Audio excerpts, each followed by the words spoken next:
Nizamabad parliament నియోజకవర్గ polling booth స్థాయి అధ్యక్షులు కార్యకర్తల సమ్మేళనంలో పాల్గొన్న బీజేఎల్పీ నేత ఏలేటి మహేశ్వర్ రెడ్డి అదేవిధంగా కార్యకర్తలు మరియు ప్రతి ఒక్కరూ ఓటు హక్కును వినియోగించుకుని మూడోసారి నరేంద్ర మోదీని గెలిపించాలని తెలిపారు. అత్యధిక మెజారిటీతో గెలిపించాలని మరియు మోదీ యొక్క అభివృద్ధి పనులు ప్రజలకు ప్రతి ఒక్క కార్యకర్త వివరించాలని ఈ కార్యక్రమంలో అధిక సంఖ్యలో కార్యకర్తలందరూ పాల్గొన్నారు.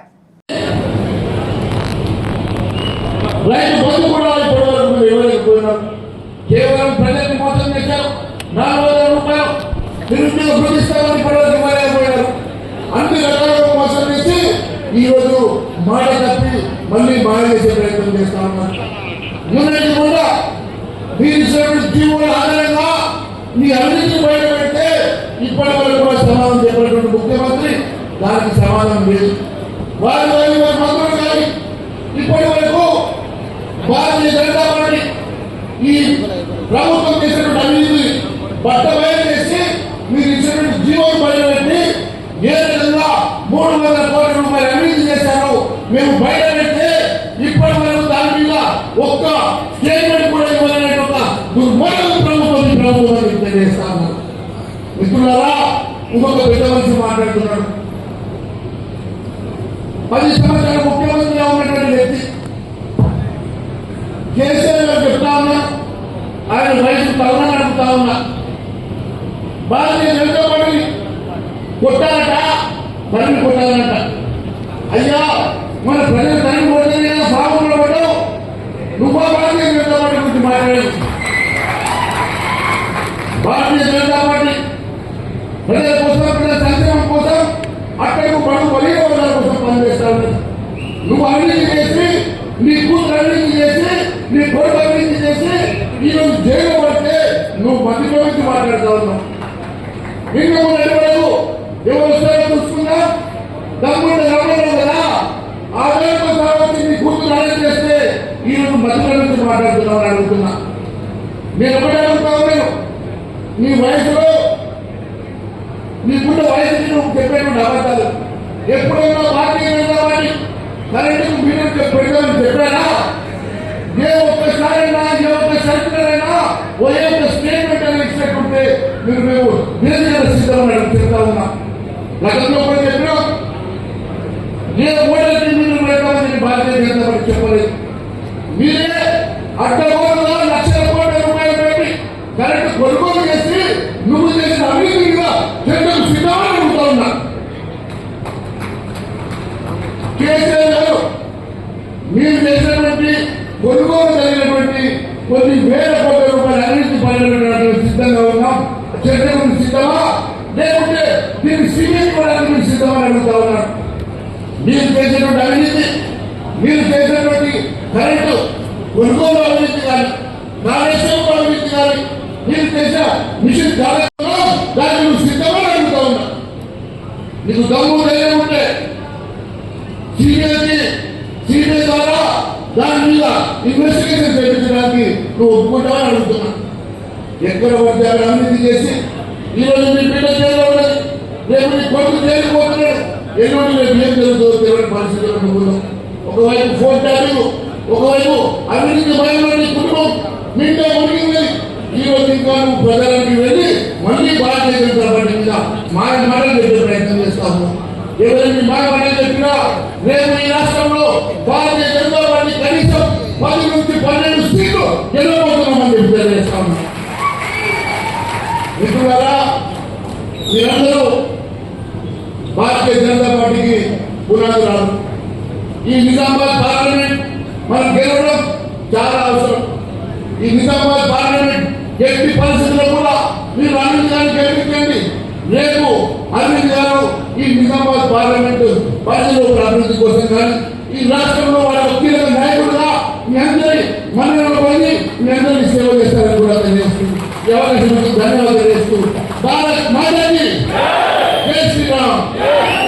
నిరుపేదలకు ఇల్లు కట్టించినటువంటి గొప్ప నాయకుడు నరేంద్ర మోడీ గారు. గరీబ్ ఆవాజ్ యోజన కింద అదే విధంగా గరీబ్ కళ్యాణ్ యోజన కింద దాదాపు 80 కోట్ల మందికి ఉచితంగా బియ్యాన్ని పంపిణీ చేసేటువంటి నాయకుడు ఎక్కడ ఉన్నారంటే అది కేవలం నరేంద్ర మోడీ గారు తెలియజేస్తా ఉన్నారు. 20 కోట్ల మందిని పేదరికం నుంచి మధ్యతరగతికి మార్చినటువంటి నాయకులు ఉన్నారంటే నరేంద్ర మోడీ గారిని గొప్పగా మనం చెప్పగలుగుతున్నాం.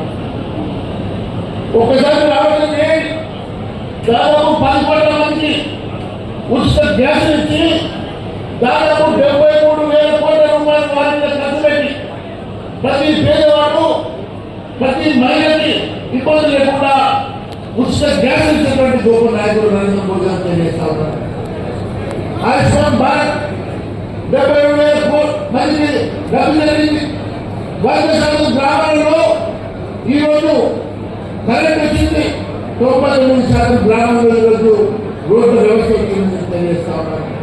మిత్రులారా, ఇన్ని రకాలుగా నరేంద్ర మోడీ గారు భారతదేశం కోసం ఈ దేశ అభివృద్ధి కోసం చేస్తా ఉంటే కాంగ్రెస్ పార్టీ ఏం చేస్తామో ఒకసారి ఆలోచన చేయండి.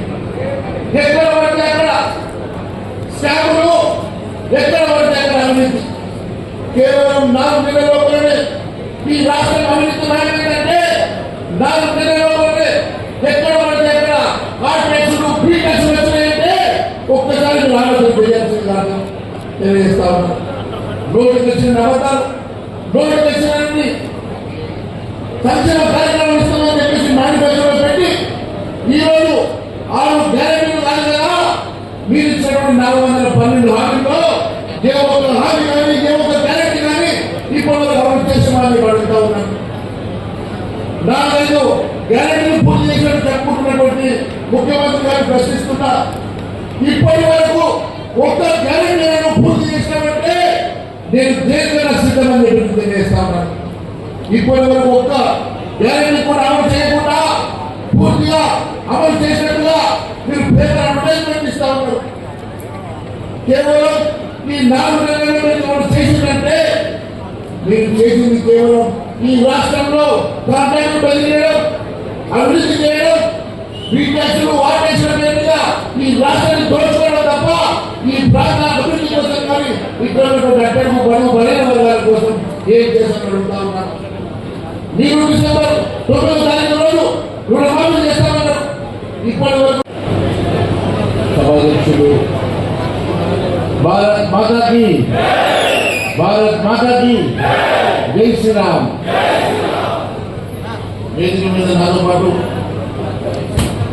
ఈ సభాధ్యక్షుడు భూమయ్య గారు, ముఖ్య అతిథిగా మన ముందుకు వచ్చినటువంటి డాక్టర్ లక్ష్మణ్ గారు, స్థానిక పార్లమెంట్ సభ్యులు, స్థానిక పార్లమెంట్ అభ్యర్థి మిత్రుడు అరవింద్ గారు, స్థానిక శాసనసభ్యులు రాకేష్ రెడ్డి గారు, నిజామాబాద్ శాసనసభ్యులు ధర్మాన సూర్యనారాయణ గారు,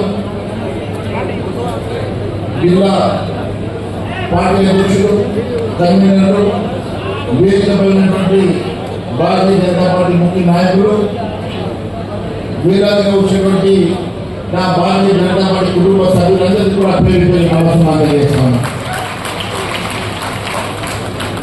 మిత్రులారా, ఈరోజు మీ అందరికీ చూస్తూ ఉంటే ఇప్పుడే మిత్రులు చెప్పినట్టు జూన్ 5వ తారీఖు సన్నాహాలు చేసుకోవాల్సిందే.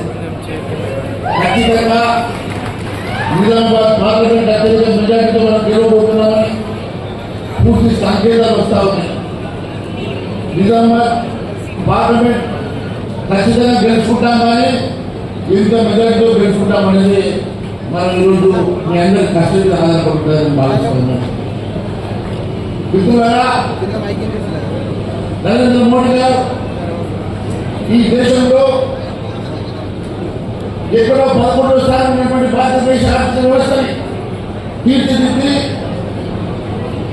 ఈ భారతదేశం ప్రపంచంలో ప్రతి భారతీయుడు తలెత్తుకొని తిరిగే విధంగా 5వ ఆర్థిక శక్తిగా ఈ భారతదేశాన్ని ముందుకు నడిపిస్తూ గత 10 సంవత్సరాల్లో ఒక అవినీతి మచ్చ లేకుండా, ఒక కుంభకోణం లేకుండా ఈ భారతదేశాన్ని అభివృద్ధి పథకంలో ముందుకు నడిపిస్తున్నటువంటి నరేంద్ర మోడీ గారి నాయకత్వంలో ముఖ్యంగా మూడోసారి ఈ భారతదేశం గెలవబోతుంది.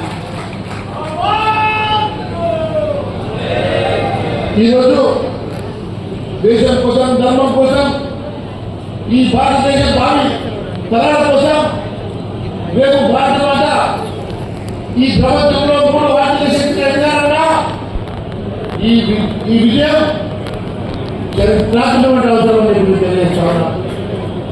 ప్రతి యువకుడు ప్రతి ఒక్కరూ దేశం ధర్మం కోసం ఈసారి నరేంద్ర మోడీ